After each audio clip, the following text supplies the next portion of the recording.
نحمدہ و نصلی علی رسولہ الکریم، اما بعد، قال النبی صلی اللہ علیہ وسلم الصوم جنہ۔ اللہ کے حبیب صلی اللہ علیہ وسلم نے فرمایا روزہ ڈھال ہے۔ ناظرین، اس نشست میں ہم یہ سمجھنے کی کوشش کریں گے کہ روزے کی حقیقت کیا ہے، اور اس کو بڑے توجہ سے سنیے گا۔ ہر چیز کا ایک ظاہر ہوتا ہے اور دوسرا اس کا باطن ہوتا ہے، ایک جسم ہوتا ہے اور ایک اس کی اندر ایک روح ہوتی ہے۔ اصل حقیقت وہ مطلب اندر کی شے ہوتی ہے، لیکن دونوں کی حیثیت مسلمہ ہے۔ جس طرح انسانی جسم ہے اور اس جسم کے اندر روح ہوتی ہے، لیکن اصل جوہر جو ہے وہ انسان کا وہ روح ہے۔ اسی طرح انسان کا لباس ہے باہر اور اندر جسم ہے، ظاہر ہے لباس کے مقابلے میں جسم کی اہمیت زیادہ ہے۔ تو روزے کا جسم کیا ہے اور اس کی روح کیا ہے، اس بات کو سمجھنے کی کوشش کیجیے گا۔ تو روزے کا جو ہے وہ ظاہر یہ ہے کہ نیت کے ساتھ طلوع فجر سے پہلے، اذان سے پہلے تک ہم کھاتے پیتے رہتے ہیں، اذان کے ساتھ ہی ہم کھانے پینے سے دستبردار ہو جائیں۔ یعنی روزے کا ظاہری جسم کیا ہے کہ ہم طلوع فجر سے لے کر غروب آفتاب تک کھانے پینے اور جنسی لذت سے اپنے آپ کو روکے رکھیں، اس کا نام روزہ ہے۔ عربی زبان میں اس کے لیے صوم کی اصطلاح استعمال ہوتی ہے، اور صوم کے معنی ہیں رکنے، ٹھہرنے اور باز رہنے کے۔ تو گویا کہ یہ روزے کی ظاہری حالت ہے۔ اب کس چیز سے رکنا ہے، کس سے اپنے آپ کو روکنا ہے اور باز رہنا ہے، یعنی کھانے پینے سے اور جنسی لذت سے اپنے آپ کو روکے رکھنا ہے۔ لیکن روزے کی جو باطنی حقیقت ہے وہ یہ ہے کہ روزہ دار اپنے دل اور دماغ، اعضاء و جوارح کو اللہ کی نافرمانی سے روکے رکھے۔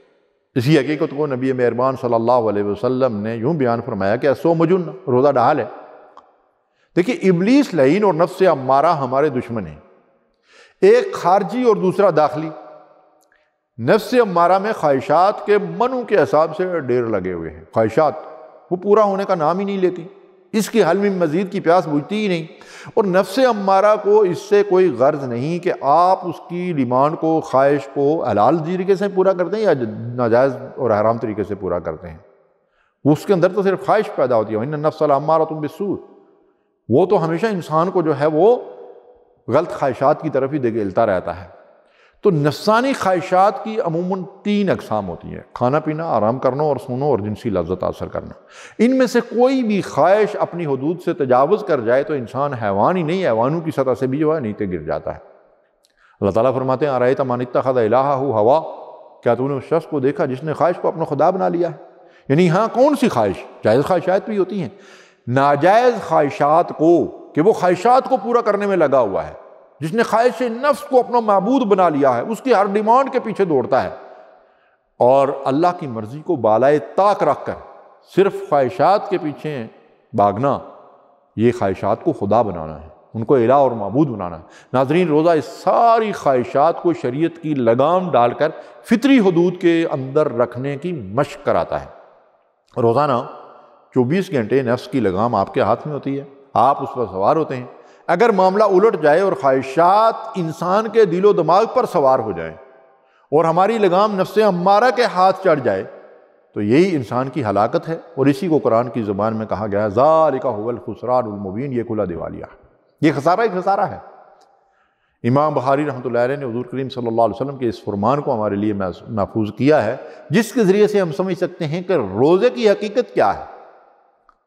فرمایا من لم یدع قول الزور والعمل به فلیس للہ حاجۃ فی ان یدع طعامہ وشرابہ، تو کما قال صلی اللہ علیہ وسلم، جس نے جھوٹ بولنا اور اس پر عمل کرنا نہ چھوڑا، اللہ کو اس کے بھوکا پیاسا رہنے کی ضرورت نہیں۔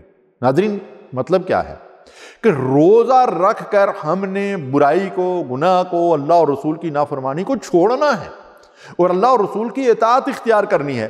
اگر روزہ رکھ کر بھی ہم غیبتیں کر رہے ہیں، برائیاں کر رہے ہیں، چغلیاں کر رہے ہیں، لگائی بجائی کا کام کر رہے ہیں، حرام کھا رہے ہیں، اور اس کے ساتھ ساتھ جو ہے وہ اگر خدا نخواستہ نٹ کھول کر دل بہلا رہے ہیں، فوش گانے سن رہے ہیں، فلمیں دیکھ رہے ہیں، جو ہے وہ نظر ایسی چیزوں پہ ڈالتے ہیں جن کو اللہ نے حرام قرار دیا ہے، تو روزے کا مقصد تو ختم ہو۔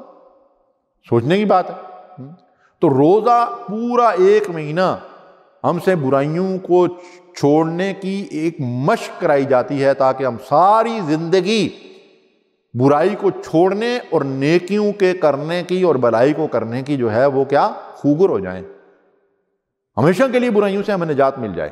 امام بخاری اور امام مسلم نے ایک حدیث مبارکہ روایت کی ہے کہ آپ صلی اللہ علیہ وسلم نے فرمایا روزہ ڈھال ہے، جب تک تم روزے کی حالت میں ہوتے ہو تو کوئی بے ہودہ بات اور گالی گلوچ نہ کرے، کوئی برا بلا کہے یا لڑائی جھگڑا کرے تو اسے جواب نہ دے، بلکہ کیا کہے، میں اللہ کی رضا کے لیے میں نے روزہ رکھا ہے۔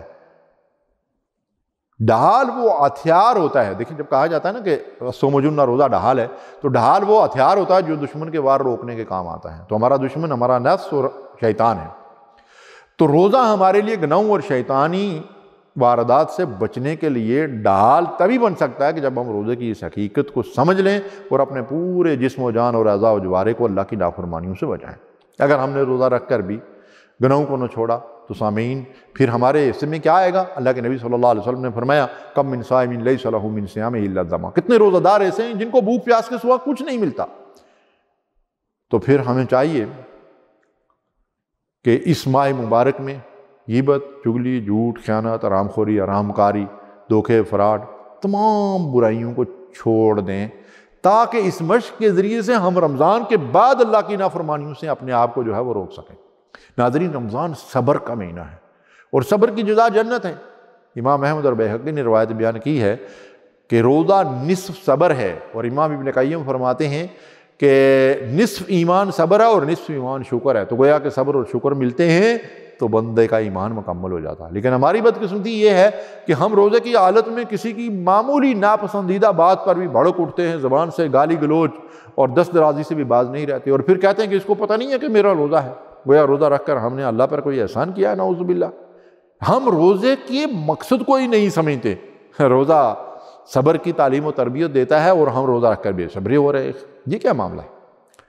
اس طرح ہم تمام عبادات کے مقصد کو سمجھنے سے قاصر ہیں۔ یعنی نماز کو ہم نے رکعتوں کی تعداد اور اٹھ بیٹھ کا نام دے دیا ہے، اور صبح سے شام تک بھوک پیاس کو روزے کا نام دے دیا ہے۔ لیکن ان تمام عبادات کا مقصد یہ ہے کہ ان کے ذریعے سے ہم اللہ کے قریب ہو جائیں، اللہ سے تعلق مضبوط ہو جائے، ہمارے گناہ معاف ہو جائیں، ہمارے درجات بلند ہو جائیں اور ہمارا رب ہم سے راضی ہو جائے۔ صبر تو اپنی زبان اور شرمگاہ اور تمام اعضاء و جوارے کو شریعت کی لگام سے باندھ لینے کا نام۔ ناظرین، اگر اس عظیم مقصد کو سمجھ کر ہم نے حقیقی روزہ رکھ لیا تو پھر ہمارے لیے خوشخبری ہے۔ کیا خوشخبری ہے؟ من صام رمضان ایمانا و احتسابا غفر لہ ما تقدم من ذنبہ، جس نے حالت ایمان میں احتساب کے ساتھ، احتساب کیا ہے؟ اپنے اعضاء و جوارے کی حفاظت کی، برائیوں اور گناہوں سے اپنے روزے کو بچا لیا، محفوظ رکھ لیا، اللہ اس کے ساتھ سارے گناہ معاف فرما دیتے ہیں۔ اللہ تعالی ہمیں ایسا ہی روزہ رکھنے کی توفیق دے جو ہمارے گناہوں کی بخشش کا ذریعہ بن جائے۔ وآخر دعوانا الحمدللہ رب العالمین۔